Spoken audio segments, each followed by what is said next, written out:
Malam itu, sebuah pesta pernikahan digelar di rumah tua yang telah lama kosong. Semua terlihat indah, penuh cahaya, tawa, dan harapan baru. Tidak ada yang menyangka, di balik dekorasi putih dan senyum para tamu, rumah itu menyimpan sesuatu yang belum selesai. Sebuah janji lama, sebuah pesta yang pernah terhenti, dan sesuatu yang masih menunggu untuk melanjutkannya. Pesta pernikahan itu digelar di rumah tua milik keluarga besar Rina, bangunan kuno yang berdiri sejak puluhan tahun lalu di ujung desa. Dindingnya tinggi, catnya mulai mengelupas. Namun hari itu semuanya disulap menjadi tampak indah. Kain putih menutupi sudut sadet yang retak, lampu-lampu digantung rapi, dan bunga melati menghiasi setiap meja tamu. Sejak pagi, tamu mulai berdatangan. Mereka tersenyum, memberi selamat, dan menikmati hidangan. Namun, di balik suasana meriah itu, ada sesuatu yang terasa janggal. Beberapa tamu mengaku merinding tanpa sebab saat melangkah masuk ke dalam rumah. Rina duduk di ruang rias, menatap dirinya di cermin. Gaun putih yang ia kenakan tampak sempurna, namun wajahnya terlihat pucat. Ia beberapa kali menoleh ke arah pintu, seolah merasa ada yang mengawasinya. Penata rias mencoba menenangkan, menganggap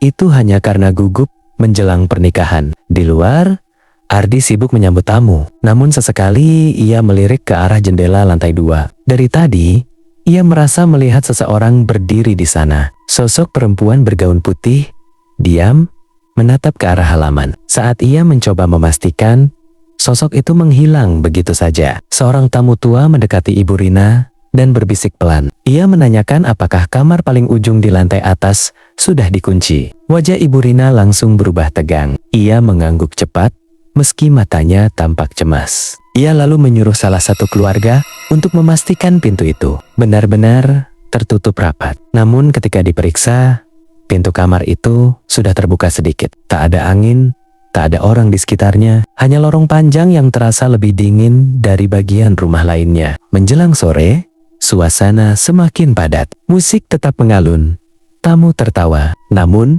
beberapa orang mulai menyadari hal yang sama. Mereka melihat sosok perempuan lain berjalan di antara tamu, mengenakan gaun pengantin yang sama seperti Rina. Langkahnya pelan, wajahnya tidak terlihat jelas. Dan setiap kali seseorang mencoba mendekat, sosok itu menghilang di antara kerumunan. Di ruang rias, Rina kembali menatap cermin. Kali ini, ia membeku. Pantulannya di cermin tidak mengikuti gerakannya. Bayangan itu berdiri diam, menatapnya dengan senyum tipis yang perlahan melebar. Rina mundur satu langkah. Namun, bayangan itu tetap di tempatnya, seolah tidak berniat membiarkannya pergi. Rina menahan napas.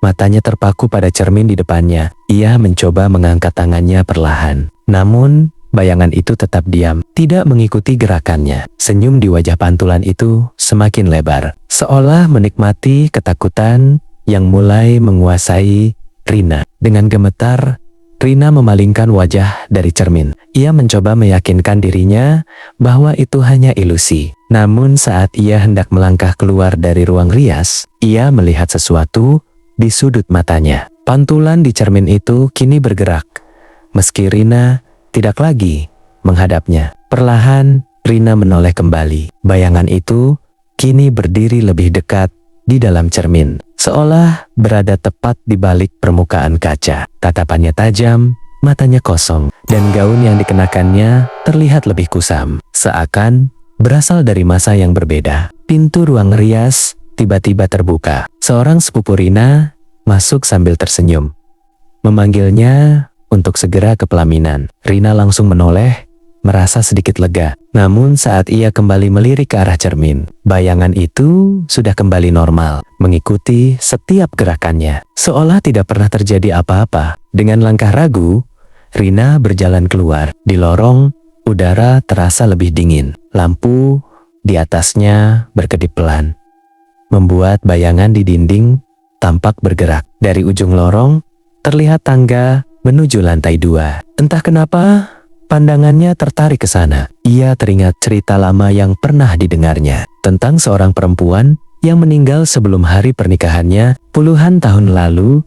Di rumah itu, kamar di ujung lantai atas menjadi tempat terakhirnya. Rina mempercepat langkah, mencoba mengusir pikiran itu. Di halaman, pesta semakin ramai, musik terus mengalun, tamu-tamu tertawa, dan Ardi berdiri menunggunya di pelaminan. Namun saat Rina mendekat, Ardi terlihat pucat. Ia menatap Rina dengan ragu, seolah ada yang berbeda. "Kamu tadi dari mana?" tanya Ardi pelan. Rina terdiam. "Dari ruang rias." "Memang? Kenapa?" Ardi menelan ludah. Ia bersumpah.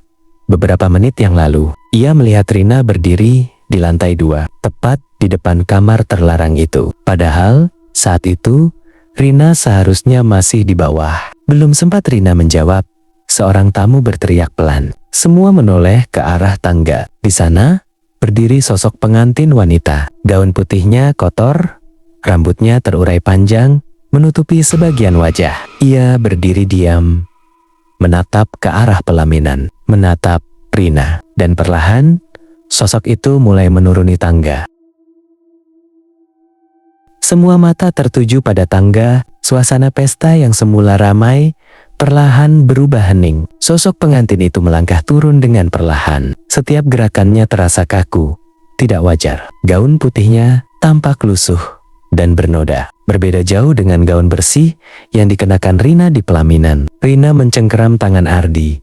Tubuhnya gemetar, napasnya tidak teratur. Ia tahu, apapun itu bukan manusia. Beberapa tamu mulai mundur pelan. Ada yang berbisik, ada yang menutup mulut, menahan takut. Namun tak satu pun berani mendekat atau lari. Seolah ada sesuatu yang menahan mereka untuk tetap di tempat. Sosok itu terus berjalan hingga mencapai lantai bawah. Kini wajahnya mulai terlihat jelas. Kulitnya pucat keabu-abuan, bibirnya tipis dan kering. Namun yang paling mengerikan adalah matanya, kosong, seperti tidak memiliki kehidupan. Ia berhenti beberapa langkah dari pelaminan. Tatapannya tidak lepas dari Rina. "Dia?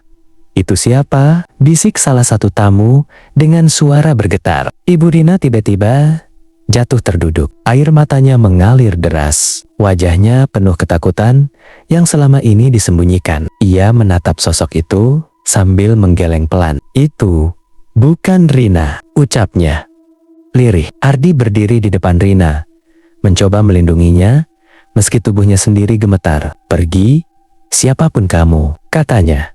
Meski suaranya terdengar lemah, sosok itu tidak menjawab. Ia justru mengangkat tangannya perlahan, menunjuk langsung ke arah Rina. Dalam sekejap, angin dingin terasa menyapu ruangan. Lampu-lampu bergoyang, beberapa padam, satu persatu. Kain-kain putih yang tergantung bergetar pelan, menciptakan bayangan yang bergerak di dinding. Rina merasakan kepalanya berdenyut hebat. Suara-suara aneh mulai memenuhi pikirannya, seperti bisikan yang saling bertumpuk. Ia memegang kepalanya, berusaha bertahan. Tiba-tiba, sosok itu berbicara. Suaranya pelan, namun terdengar jelas di seluruh ruangan. "Itu milikku." Rina membeku. Kata-kata itu terasa seperti menembus langsung ke dalam dirinya. Dalam sekejap, kenangan asing muncul di kepalanya. Bayangan seorang perempuan berdiri di kamar lantai atas, menangis di depan cermin. Gaun pengantin yang sama, hari yang sama. Namun pesta itu tidak pernah selesai. Perempuan itu ditinggalkan, dikhianati, dan mati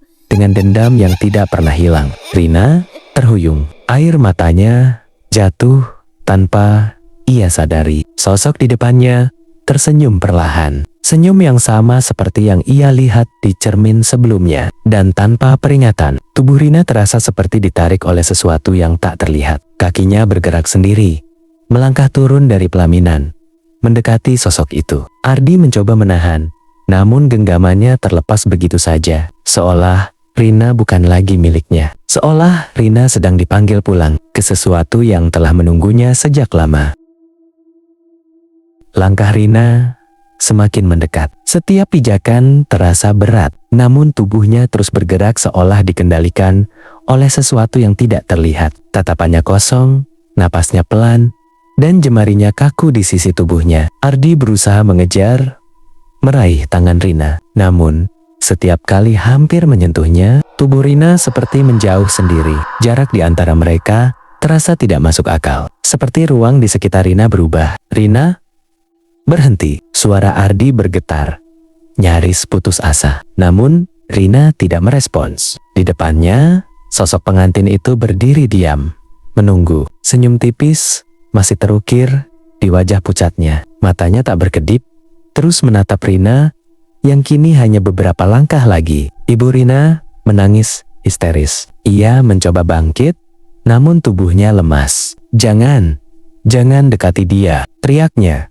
Meski suaranya tenggelam dalam ketegangan yang mencekam. Begitu Rina berdiri tepat di hadapan sosok itu, suasana terasa semakin dingin. Udara seakan membeku, membuat napas siapapun terasa berat. Semua tamu hanya bisa menyaksikan, terdiam dalam ketakutan. Sosok itu mengangkat tangannya perlahan. Dengan gerakan yang kaku, ia menyentuh pipi Rina. Sekejap, Rina memejamkan mata. Tubuhnya bergetar hebat. Dalam pikirannya, bayangan-bayangan asing kembali bermunculan. Ia melihat kamar di lantai atas, cermin tua, dan dirinya. Bukan sebagai Rina, tapi sebagai perempuan lain. Perempuan yang menunggu seseorang yang tak pernah datang. Hari pernikahan yang berubah menjadi hari kematian. Air mata mengalir dari mata Rina. Namun saat ia membuka mata, tatapannya telah berubah. Ada sesuatu yang berbeda. Sesuatu yang bukan lagi miliknya sepenuhnya. Sosok di depannya tersenyum lebih lebar. Perlahan, tubuhnya mulai memudar. Namun sebelum benar-benar menghilang, ia berbisik tepat di depan wajah Rina. "Sekarang, kamu yang melanjutkan." Dalam sekejap, sosok itu lenyap. Bersamaan dengan itu, tubuh Rina terjatuh lemas ke lantai. Ardi langsung berlari dan memeluknya, memanggil namanya berulang kali. Semua orang panik. Beberapa mencoba membantu, yang lain hanya berdiri terpaku. Beberapa detik kemudian, Rina membuka matanya. Ia menatap sekeliling dengan bingung. Namun, saat pandangannya berhenti pada Ardi, ia tersenyum. Senyum yang sama sekali berbeda. Lebih dingin, lebih asing. Ardi terdiam. Ada sesuatu dalam tatapan itu yang membuatnya mundur perlahan. Rina bangkit dengan pelan, merapikan gaunnya, lalu berjalan kembali ke pelaminan tanpa sepatah kata pun. Pesta dilanjutkan, seolah tidak terjadi apa-apa. Namun, beberapa tamu memilih pulang diam-diam. Malam semakin larut, dan rumah tua itu kembali dipenuhi bayangan yang bergerak di balik cahaya redup. Di lantai 2, pintu kamar terlarang kini terbuka lebar, dan di dalamnya, cermin tua itu retak di bagian tengah, seolah sesuatu telah keluar dan tidak akan kembali lagi. Malam semakin dalam, namun pesta masih berlangsung. Musik tetap dimainkan, makanan masih tersaji, dan beberapa tamu berusaha bersikap normal. Namun suasana tidak pernah benar-benar kembali seperti semula. Ada ketegangan yang menggantung di udara, terasa di setiap sudut rumah tua itu. Rina duduk kembali di pelaminan. Ia terlihat tenang, terlalu tenang. Senyumnya tidak pernah hilang.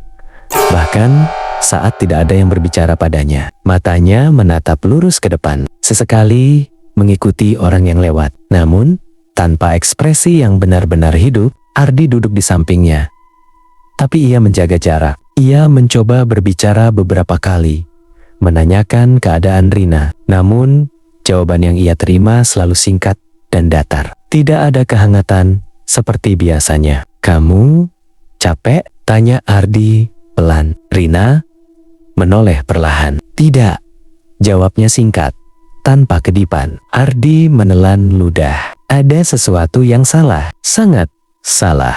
Di antara para tamu, bisik-bisik mulai terdengar. Beberapa orang mengaku melihat bayangan lain di sekitar Rina.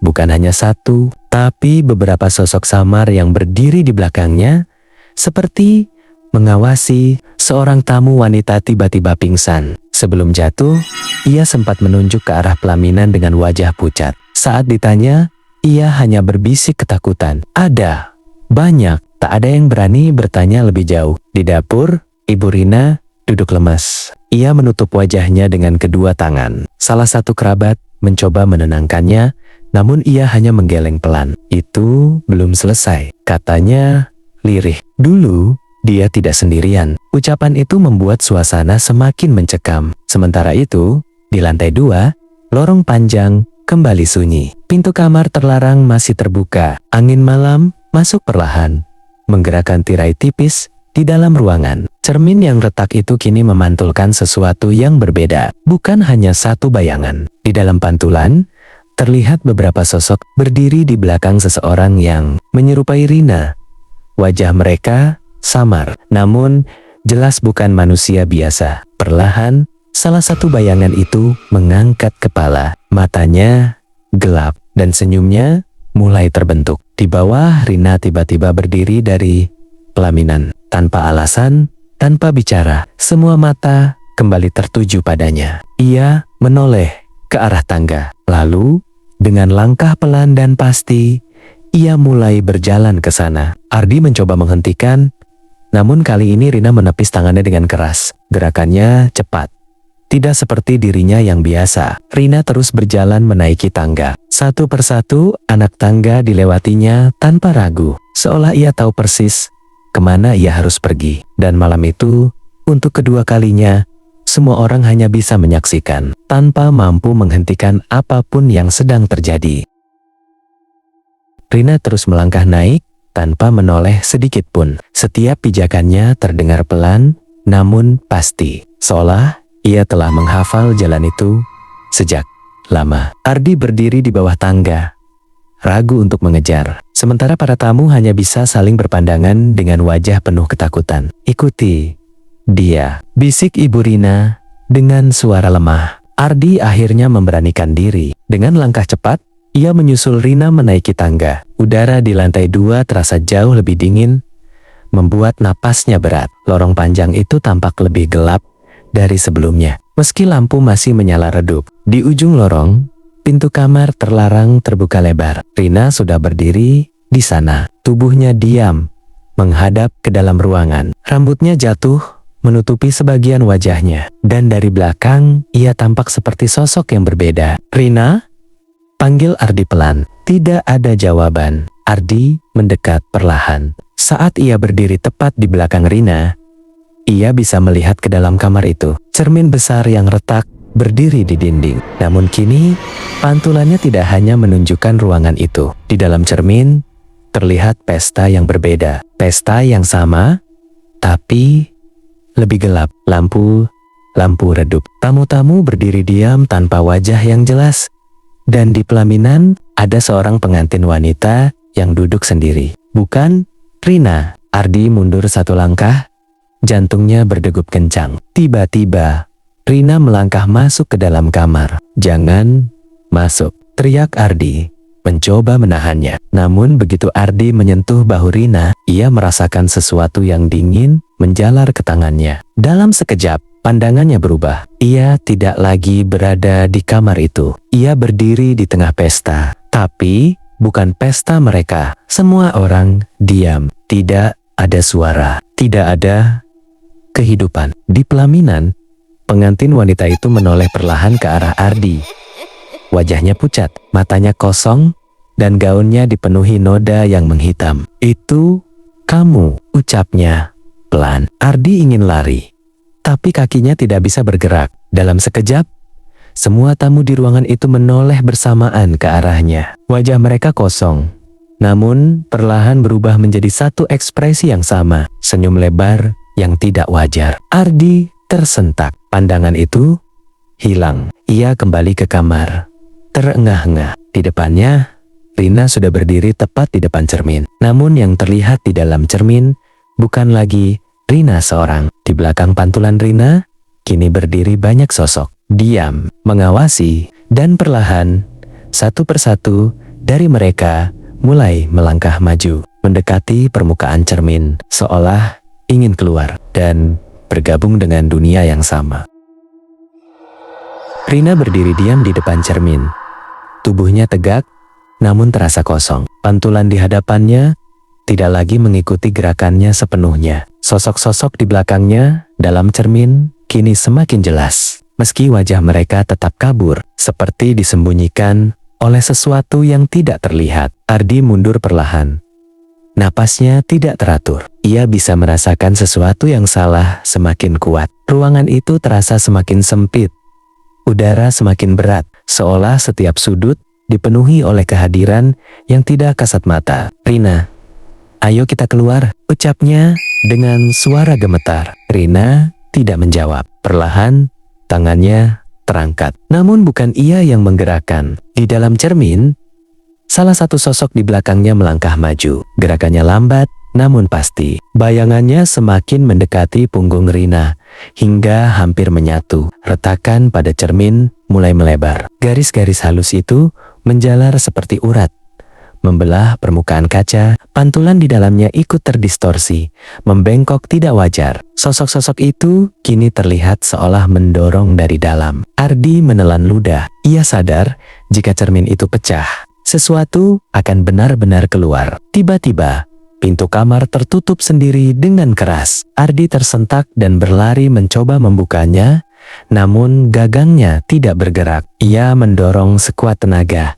tapi pintu itu seperti terkunci dari luar. Saat ia berbalik, Rina sudah berdiri lebih dekat ke cermin, terlalu dekat. Ujung jari Rina menyentuh permukaan kaca yang retak. Dalam sekejap, retakan itu berhenti menyebar. Suasana menjadi hening. Lalu, dari dalam cermin, sesuatu menyentuh balik jari Rina. Ardi membeku di tempatnya. Ia tidak melihat jelas bentuknya.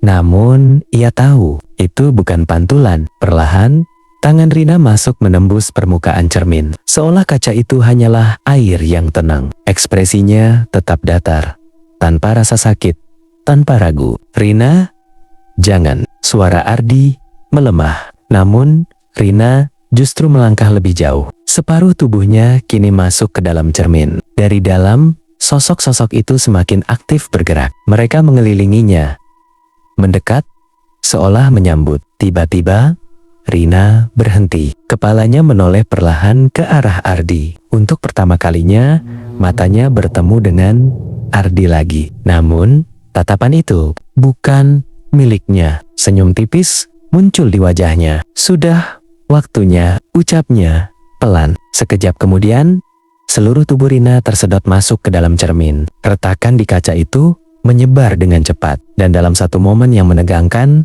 cermin itu bergetar hebat, seolah tidak mampu lagi menahan apa yang ada di dalamnya. Kegelapan di kamar itu tidak sepenuhnya sunyi. Ada gerakan, ada kehadiran yang memenuhi setiap sudut. Meski tidak terlihat jelas, Ardi mencoba bernapas. Namun, udara terasa berat, seolah bukan lagi milik dunia yang ia kenal. Perlahan, cahaya redup muncul kembali, bukan dari lampu, melainkan dari cermin yang kini tidak lagi utuh. Permukaannya terbelah, namun di dalamnya terlihat sesuatu yang lain. Sebuah ruang luas, menyerupai aula pernikahan, namun kosong dan membusuk. Kursi-kursi tersusun rapi, tertutup debu, dan kain dekorasi menggantung lusuh seperti telah ditinggalkan bertahun. Ardi berdiri, tapi bukan di kamar. Ia berada di dalam cermin itu, di dunia yang sama dengan Rina. Di depan, pelaminan yang usang. Rina duduk dengan gaun pengantin yang kini berubah kusam. Di sekelilingnya, sosok lain berdiri diam, seperti tamu yang menunggu sesuatu yang tak pernah selesai. Ardi melangkah mundur.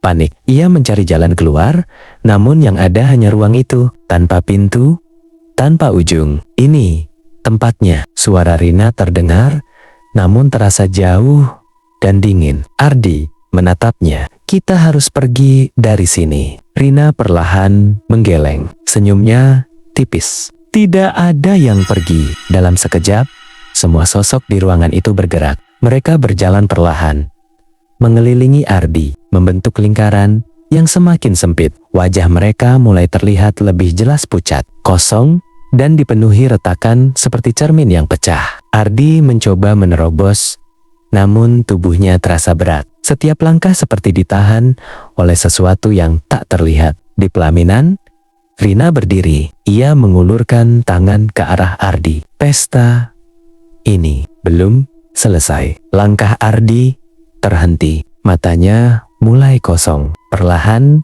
ia berjalan mendekat tanpa perlawanan. Sosok-sosok di sekelilingnya berhenti, lalu mundur, memberi jalan. Saat Ardi sampai di depan pelaminan, Rina menggenggam tangannya. Dingin, sangat dingin. Dalam sekejap, pakaian Ardi berubah. Jas yang ia kenakan tampak tua dan kusam, seperti telah lama terkubur waktu. Ia berdiri di samping Rina sebagai pengantin. Di hadapan para tamu yang bukan manusia, senyum Rina melebar. Dan untuk pertama kalinya, Ardi ikut tersenyum. Di dunia nyata, kamar di lantai 2 kembali sunyi. Cermin itu kini utuh, namun pantulannya berbeda. Jika seseorang cukup berani untuk melihat, mereka akan melihat sebuah pesta yang terus berlangsung di dalamnya. Pengantin yang berdiri di pelaminan, dan tamu-tamu yang tidak pernah pulang. Pesta itu tidak pernah selesai, dan siapapun yang melihat terlalu lama, perlahan akan diundang masuk untuk menjadi bagian darinya. Beberapa hari setelah kejadian itu, rumah tua tersebut kembali sunyi. Tidak ada lagi tenda, tidak ada lampu, tidak ada suara tawa. Semua jejak pesta pernikahan seolah menghilang begitu saja, menyisakan bangunan tua yang tampak lebih suram dari sebelumnya. Warga desa mulai menghindari tempat itu. Tak ada yang berani mendekat, apalagi masuk. Keluarga Rina pergi tanpa banyak bicara. Mereka tidak pernah menjelaskan apa yang sebenarnya terjadi malam itu. Nama Rina dan Ardi pun perlahan tidak lagi disebut, seolah keduanya memang sudah tidak pernah ada. Namun, cerita tetap hidup. Beberapa orang mengaku pernah melihat cahaya redup di lantai 2 rumah itu saat malam tiba. Ada yang mengatakan mereka melihat bayangan bergerak di balik jendela, seperti seseorang sedang berjalan perlahan di dalam. Seorang pemuda pernah mencoba masuk, hanya untuk membuktikan bahwa semua itu hanyalah cerita kosong. Ia ditemukan keesokan harinya di halaman rumah, terduduk diam dengan tatapan kosong. Tidak ada luka di tubuhnya, namun ia tidak pernah bisa berbicara lagi.